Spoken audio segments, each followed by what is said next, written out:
নমস্কার বন্ধুরা, আমি অনন্যা মেড উইথ লাভে আপনাদের সবাইকে আরও একবার স্বাগত জানাই। আজকে আমি আপনাদের খয়রা মাছের ঝাল বানিয়ে দেখাবো।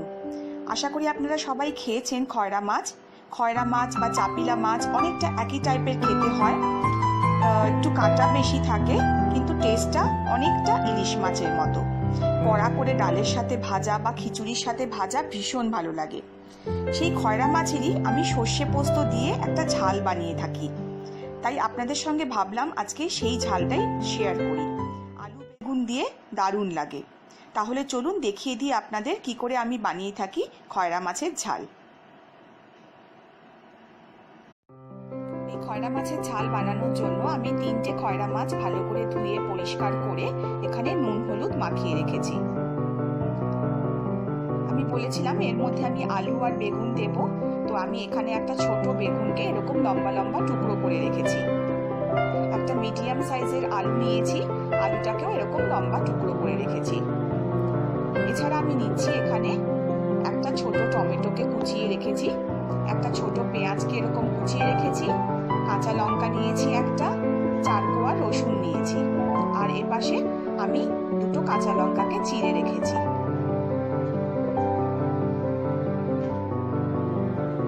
এই ঝালটা আমি সর্ষে পোস্ত বাটা দিয়ে করব, তো তার জন্য আমি এখানে পোস্ত নিয়েছি আর সর্ষে নিয়েছি, পোস্তটা একটু বেশি পরিমাণে। আর এই সর্ষে আর পোস্ত যখন আমি বাটবো তখন এর মধ্যে আমি 4 কোয়া রসুন আর কাঁচা লঙ্কাটা অ্যাড করে দেব।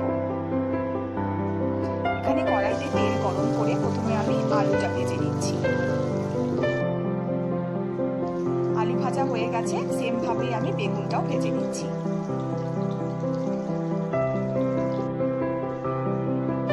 এবার আমি এই সর্ষে পোস্তটা বেটে নেব।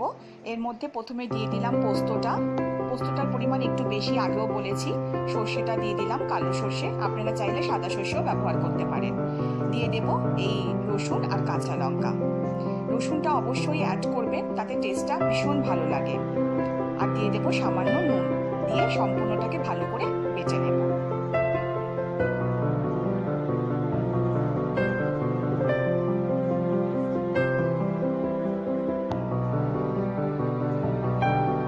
এখানে আমার আলু আর বেগুন দুটোই ভাজা হয়ে গেছে, এবার মাছগুলোকে ভেজে নিচ্ছি।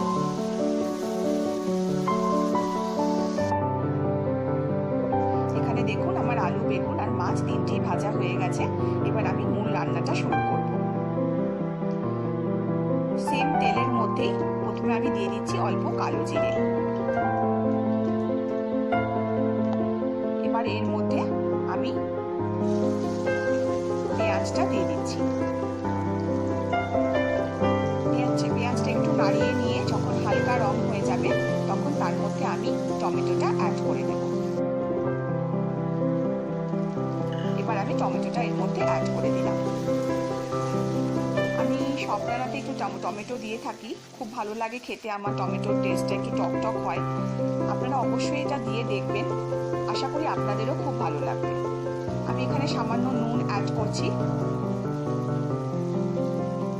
নুনটা অবশ্য দেখে নেবেন, কারণ মাছে আলু বেগুন সব কিছুতেই আমরা কিন্তু নুন হলুদ মাখিয়ে ভেজেছিলাম, কাজেই ঠিক দেখে নুনটা স্বাদ মতো অ্যাড করে দেবেন। এবার সম্পূর্ণটাকে নাড়িয়ে নিয়ে আমি টমেটোটাকে নরম হতে কিছুক্ষণের জন্য রেখে দিয়েছিলাম। টমেটো পেঁয়াজ দুটোই নরম হয়ে গেছে। ঠিক এই মুহূর্তে আমি সর্ষে পোস্ত বাটাটা এর মধ্যে অ্যাড করে দিলাম। এবার এটাকে একটু ভাজা হতে দেব, খুব বেশি ভাজবো না, একটু জাস্ট ভাজা করে নেব।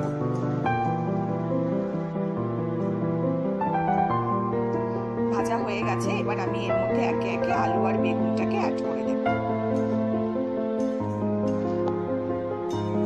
একটু নাড়িয়ে নিচ্ছি মশলার সাথে যাতে মিশে যায় আলু আর বেগুনটা।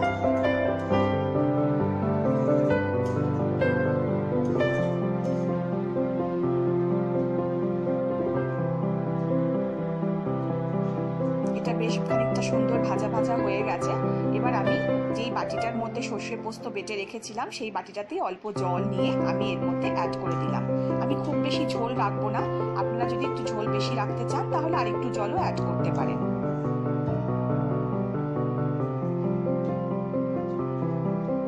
এবার এবার এর মধ্যে আমি মাছগুলোকে দিয়ে দেব। মাছগুলোকে ভালো করে ডুবিয়ে দেব, যাতে মাছটার মধ্যে ঝোলের মশলাগুলো ভালো করে ঢুকে যায়।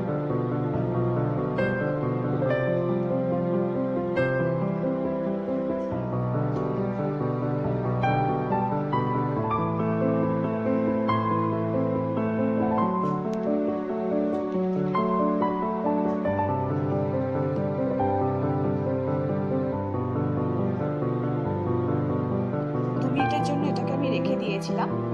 এবার এর মধ্যে আমি কাঁচা লঙ্কা যেগুলো চিড়ে রেখেছিলাম সেগুলো দিয়ে দিলাম, আর আবার 2 মিনিটের জন্য এটাকে আমি ঢাকা দিয়ে রেখে দেব। 2 মিনিট বাদেই ফিরে এলাম। আমাদের খয়রা মাছের ঝাল একদম তৈরি হয়ে গেছে। আলু আর বেগুন দুটোই সুন্দর সেদ্ধ হয়ে গেছে। এবার এর মধ্যে আমি নামানোর আগে অল্প করে ধনেপাতা কুচি ছড়িয়ে দেব। আপনারা এই ঝালটা খয়রা মাছ ছাড়াও ট্যাংরা মাছ বা পাবদা মাছ দিয়েও একবার বানিয়ে দেখতে পারেন, দুটোই খুব ভালো লাগে।